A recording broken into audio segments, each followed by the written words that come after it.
Okay, so we're starting thermal physics here. And what we want to look at, just to start some groundwork, is we're going to look at the three states of matter again. You should already know all of this, but just in case, we're going to go over solids, liquids, and gases, just for a bit of revision. And yes, I know that plasmas exist, but for the purposes of this, we're not going to talk about that. So, let's start with solids. What are solids? Well, we already know that there are a bunch of molecules that are closely packed together like this. And the bonds that hold these molecules together, they're very strong bonds, hard to break. You need a lot of energy to break these bonds. And the last thing is there's very little kinetic energy inside this system. They can't move far because if they try to move, these bonds will hold them back. So they have to move, they have to have more energy than these energy holding them back by these bonds combined, right, in order to move at all. And so there's very little internal kinetic energy or heat. There's very little heat inside of a solid. So moving on, we've got liquids. Liquids. So these are like solids, but they're less dense than solids. And the bonds holding them together are much weaker. And so these guys are free to move around quite a bit more than a solid is. So there's a lot more internal kinetic energy or heat. And so you can actually move liquid. So if you stuck your hand in the liquid and started pushing it, you couldn't do that with a solid. You couldn't stick your hand into a solid because it isn't capable of moving around your hand like a liquid is, because they're much less capable of that internal movement. So finally, we've got gases. Gases, and these have basically no bonds holding them together. They're just free to move around. So they have the highest internal kinetic energy, and so they're the hottest relative to each other. So now that we know that, we should also just quickly go over moving from one state of matter to another. So we already know how this works. We take a solid, now we put heat energy into it, and that turns into a liquid. Then we put more heat energy into that liquid, and that turns into a gas. Then we can take heat energy out of that gas, and that turns into a liquid. And then we take heat energy out of that liquid, and that turns back into a solid, and that is our cycle. Solid to liquid to gas to liquid to solid, there. So what we're going to go over right now is what each of these energies are called and what these processes are called. So let's start with taking a solid, adding energy. So we've got our solid here. We add heat energy into it, and that turns into a liquid. So what is this process called? Well, let's think about solids turning into liquids. So let's say we have a ice cube on the counter, and it's a sunny day. So it's a sunny day, the sun comes and it heats up this ice cube, and we turn around, we look back, and it's a puddle. So what's happened to the ice cube? It's melted, which is the first name for this process, melting. What's another name for this process? Well, we take a solid and we turn it into a liquid. So we could say that we liquefied it, or that the solid experienced liquidification,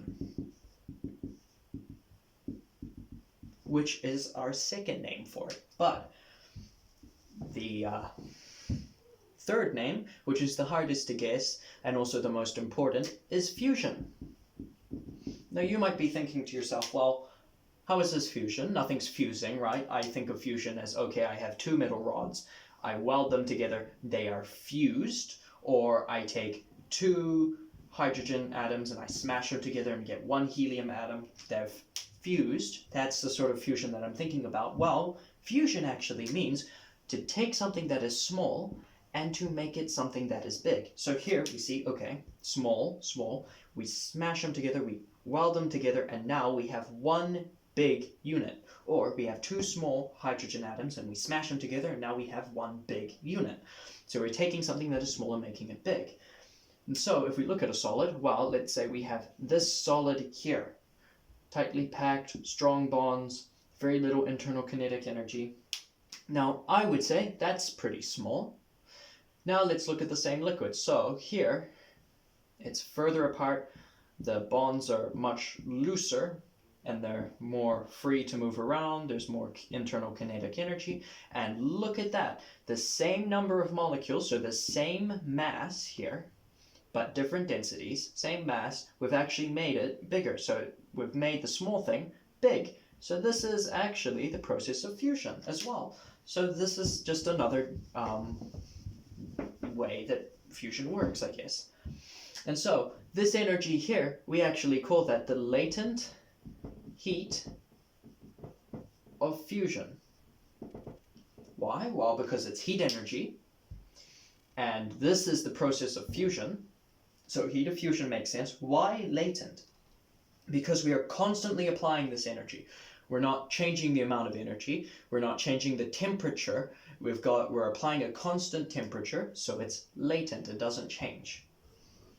Now let's look at taking a liquid, adding heat energy. So liquid, we add heat energy, and we get ourselves a gas. Well, let's think about a situation where this might happen in real life. So let's say we've got a pot, and in the pot we are boiling some water. So that's the first name, boiling. And when the water boils and it turns into a gas, so we've got the bubbles and it turns into a gas, it becomes a vapor, which is our second name. Vaporation, which is the important one. So vaporation, this is the process of vaporation. We take something that is not a vapor and make it a vapor. Vaporation, and this is our latent heat of vaporation.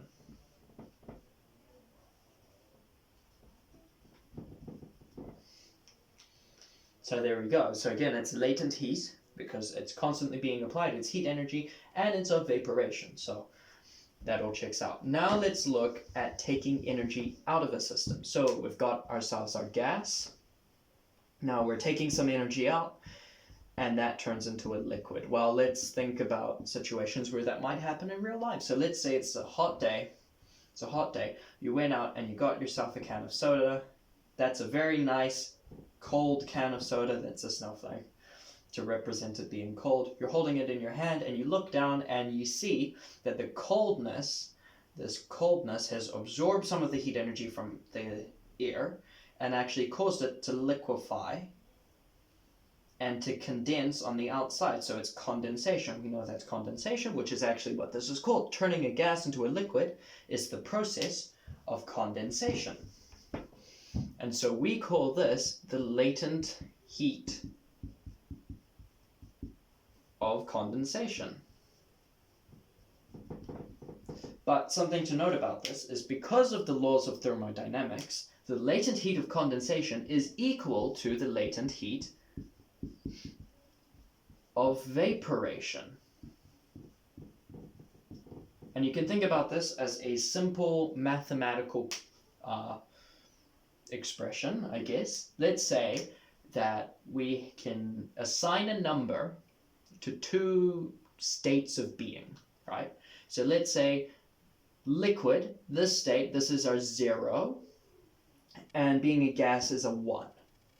So we start off with a 0, so we're going to add the latent heat of vaporation, which is going to be a 1. So we're going to add 1 to this 0, and that will give us a 1. So we've added the latent heat of vaporation to our liquid, so our initial liquid, and that has given us a gas. Now, let's take this gas and let's remove, so we're removing, so it's condensation, but we're going to remove the same amount that we added in this step, so -1, and that takes us back to a liquid, a 0. So if you think about it like that, that might either make it more easy or more difficult. So now let's look at taking a liquid. So we've got our liquid. We remove some energy, and that spits out a solid. That is our solid. Well, how many situations, think about a situation in life where this happens. You put some, water in an ice tray, and you shut the freezer door, and you open it up the next day and all the water is frozen, which is our first name, freezing. Well, actually our only name, freezing. So this is the process of freezing. And, the other thing is there's kinetic energy within the liquid, and when we turn it into a solid, we say freeze.